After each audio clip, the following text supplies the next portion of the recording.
In 1999, the government of Kenya estimated that the number of street children in the country had grown at 10% annually.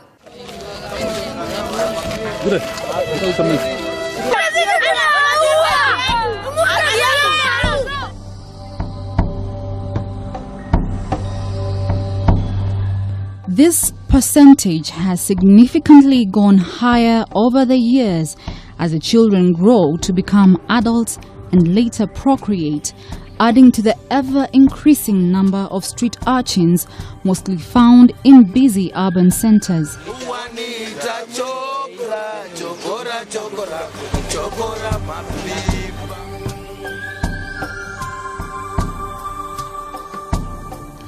Reports show that more than half of the number of street children in Kenya live and work in the streets of Nairobi, with majority of them being male. However, not all the children who come to live in the streets originate from a home. Some are born and raised right here in the streets. Mimi ukiniangalia hapa niliingia 1990 town. Nikuwa mdogo sana kutoka babangu akufe Kariobangi. Tulikuwa tunakaa Korokocho. Nyumba yetu venye tulienda kufuatilia jini kuchomeka ilichomeka, tuliambiwa na chifu wa hiyo wakati tusijenge wapi, tusijenge hapo, hatuko na pesa ya kujenga. Sasa mimi ndio nikaingia kwa street.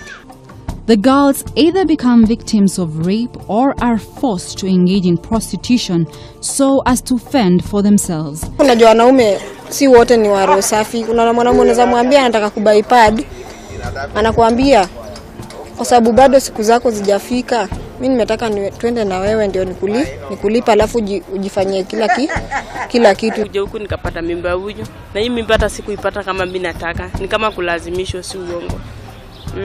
Nikaona badala ya kutoa hiyo mimba, acha tu nizae. And as would be expected, many times they end up pregnant or contract sexually transmitted diseases.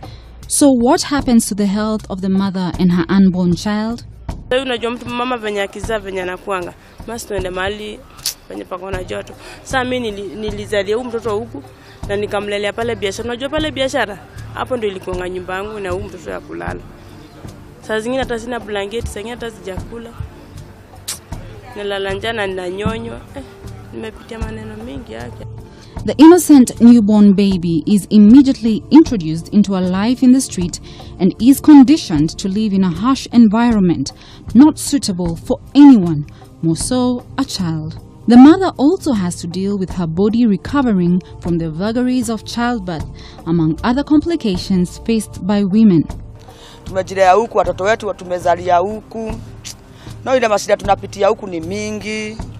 Sasa unaona sasa hizi ni nyumba zetu tunaranga huku, mvua ikinyesha bado ndio hiyo inatunyeshea. Sasa ukilala pale kwa ile street, sina blanketi, sina kitu yote. Wa kwanza aligonjeka pneumonia. Wa kwanza aligonjeka, kugonjeka akakufa. Kama pads, kitu kama pampasi za watu hizi zinakuwa ni shida kwetu. Sasa inabidi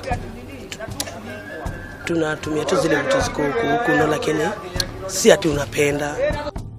According to some of the street mothers we spoke to, there are some considerate members of the public who hand them bags with assorted toiletries to help them through their monthly periods.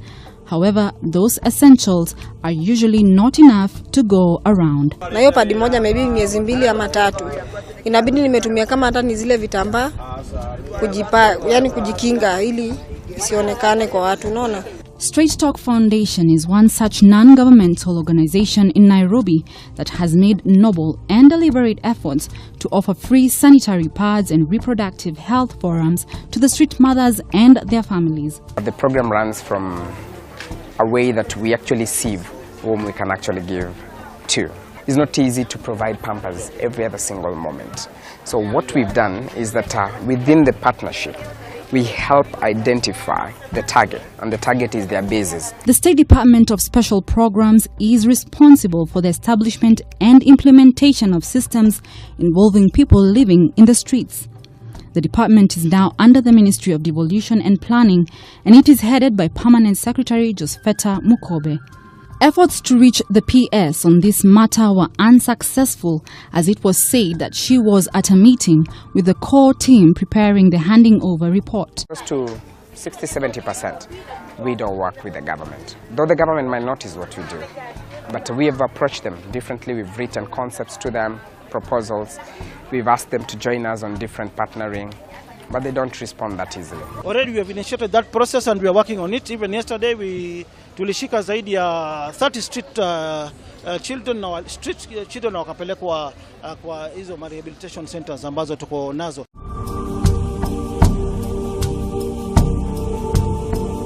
As a community, it is partly our responsibility to take care of vulnerable children and prevent them from ending up in the streets, leaving them deprived of some basic human rights and putting them in harm's way. Jasmine Omboi, K24 TV.